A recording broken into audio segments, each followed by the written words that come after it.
BMW R18, c'est la moto du moment pour le constructeur allemand. Évidemment, rien à voir avec la berline française du milieu des années 80, vous l'aurez compris. Et cette moto est bien plus sexy. La consonne R désigne traditionnellement la famille des moteurs Boxer chez BMW, et 18, c'est pour la cylindrée. 1802 cm3. Pensez donc, chaque cylindre de cette BMW R18 cube 901 cm3. C'est donc bien plus que le moteur de la Suzuki DR800 Big, soit le plus gros monocylindre de la production. Mais 1802 cm3, c'est aussi 109,96 pouces-cubes, l'unité de mesure aux États-Unis. Et soyons clairs, cette BMW R18 a sa carrière aux États-Unis.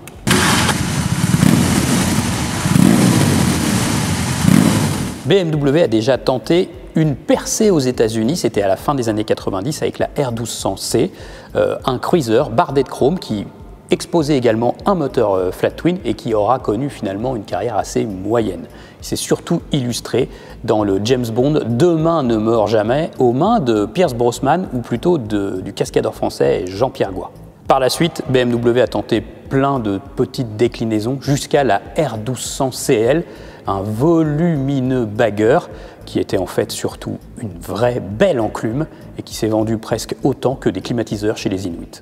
Cette BMW R18 est bien mieux réfléchie dans son approche. Regardez le look de cette moto, elle fait rétro, elle fait cruiser à la fois, elle est très élégante, il y a un peu de 90 dans ce custom. La qualité de fabrication est bien sûr très élevée sur cette moto. Il y a beaucoup de métal, mais il y a aussi quelques pièces en plastique, notamment autour du moteur ou de la prise allume-cigare par exemple, mais c'est toujours très bien fait. Comme tout bon custom, cette R18 pourra être transformée bien sûr. Alors BMW a pensé aux propriétaires, aux concessionnaires, aux préparateurs, et par exemple les connectiques au niveau du guidon, les COS, peuvent être déclipsés si on change le guidon pour un guidon plus haut par exemple et qu'on adapte des câbles rallongés. De même, au niveau de la boucle arrière, elle est simplement boulonnée. Donc on enlève le garde-boue par exemple, on enlève la boucle arrière et on peut facilement transformer cette BMW R18 en bobber. Bien sûr, cette moto elle a un physique hors norme, 2,44 m de long, 1731 mm d'empattement. C'est une péniche. Regardez la taille surtout de ce moteur et sa largeur. C'est presque la largeur des rétros d'une petite cylindrée. A noter tout de même que ce plus gros moteur flat twin de tous les temps aurait pu encore être plus large si BMW avait opté pour des côtes moteurs longue course. Mais ce plus gros moteur à plat au monde de la production moto est fait aussi pour séduire encore une fois les Américains, qui de toute façon aiment les moteurs king size, les gros V8, les big burgers dégoulinants, les énormes trucks et en règle générale les châssis king size. Et évidemment, vous l'aurez compris, ce gros moteur se montre encombrant dans la circulation, en interfile ou si l'on veut passer sur un trottoir où il y a du mobilier urbain, il faut faire attention de ne pas accrocher ces énormes cylindres. Pour ça, la R18 est tout de même moins maniable qu'une grosse américaine équipée d'un moteur en V.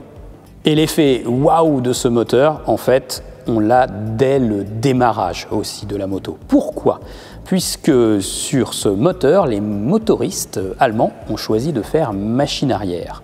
Il n'y a pas si longtemps, avec les moteurs refroidis par eau et la technologie ShiftCam sur les moteurs Boxer, BMW a complètement revu l'intérieur de ces moteurs, l'emplacement de l'embrayage, la distribution notamment, pour atténuer le couple de renversement typique des moteurs flat twin. Là, c'est l'inverse, BMW est revenu en arrière. On a remis l'embrayage à l'arrière du moteur et la chaîne de distribution est directement calée sur le mouvement global du moteur. Et du coup, ça accentue ce couple de renversement. Et il est énorme sur cette moto.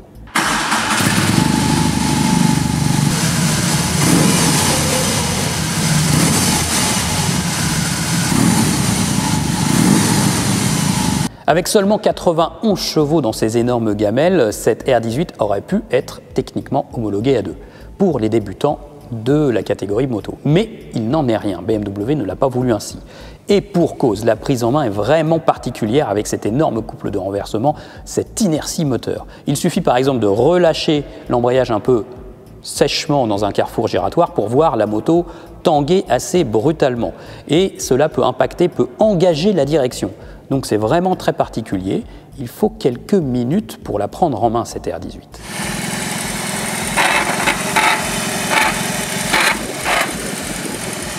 Rapidement, on découvre un moteur hyper souple qui reprend à moins de 2000 tours sur le deuxième ou troisième rapport en ville. C'est vraiment agréable. La commande d'embrayage est hyper souple, la boîte de vitesse qui verrouille bien et la transmission par arbre et cardan apparente, s'il vous plaît, qui ne soulève presque pas la moto. Du coup, la BMW R18 peut s'envisager au quotidien et dans un environnement urbain. Seul l'encombrement général sera un frein. Hors de la ville, c'est l'occasion de découvrir le vrai caractère moteur de cette nouvelle R18. Et pour une fois, les 3 caractères moteurs sont vraiment efficients. Mode Rain, le caractère moteur est vraiment très lissé. Pour le coup, l'accélération ne décoiffe pas vraiment.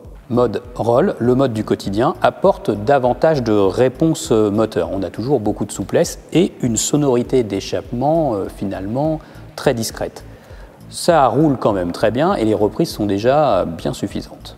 Mode rock, là ça se corse nettement. La sonorité de l'échappement change, ça pétarade, ça craque à l'accélération. Et puis on a une réponse bien plus vive à la poignée d'accélérateur.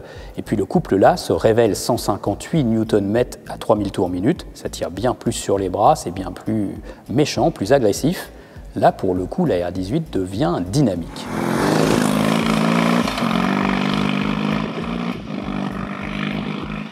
N'allez pas pour autant dire que ça en devient un custom sportif, un Power Cruiser. C'est pas une anti-Diavel, c'est pas une anti-VMAX, c'est pas une anti-Rocket 3, non, c'est simplement un gros custom très dynamique. Finalement, entre la souplesse du moteur, la formidable capacité de reprise avec ce couple qui vous pousse dans le dos dès le mode roll ou surtout en mode rock, et aussi l'ambiance de ce moteur finalement à mi-régime, c'est 3000 tours minute, tout se passe entre 2005 et 4000 tours minute sur cette moto, et bien en définitive on roule très très bien avec beaucoup de plaisir entre 50 et moins de 140 km/h. Finalement, le caractère moteur de cette R18 correspond à l'univers américain.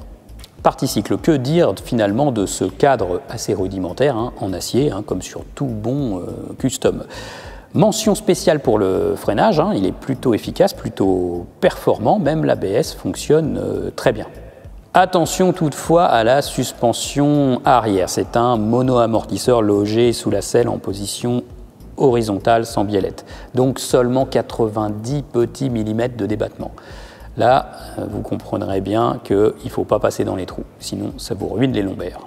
En revanche, aucun problème de tenue de route ou de tenue de cap, même à haute vitesse. La R18 est un rail et elle est plutôt précise en virage. Les adeptes de la catégorie custom vont sans doute regretter l'impossibilité d'allonger les jambes à cause de cet énorme moteur débordant de toutes parts. Ils vont aussi sans doute regretter, comme nous, l'absence de régulateur de vitesse. Sur une moto dédiée au cruising, c'est vraiment dommage. Si le confort de cette R18 First Edition est correct, il faudra quand même bien l'améliorer sur la future version Bagger. Là, il faudra retravailler la suspension.